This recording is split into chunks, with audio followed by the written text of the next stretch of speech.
शिवाजी विद्यापीठाच्या हिवाळी सत्रातील पदवी व पदव्युत्तर अभ्यासक्रमाच्या परीक्षेला एकूण 24,772 विद्यार्थी उपस्थित होते.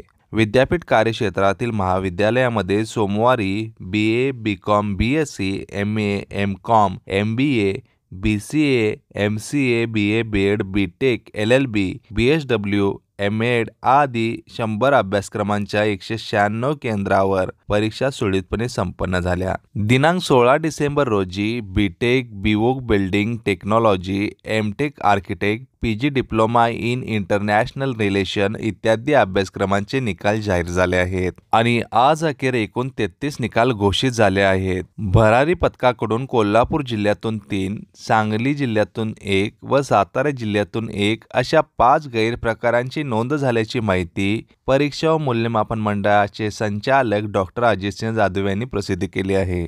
मित्रांनो, आपण जर बागे मीडिया वनला प्रथमच भेट देत असाल तर या चॅनेलला सबस्क्राईब करा. आमच्या मार्फत तुम्हाला नवनवीन शैक्षणिक माहिती तसेच बातम्या कळतील.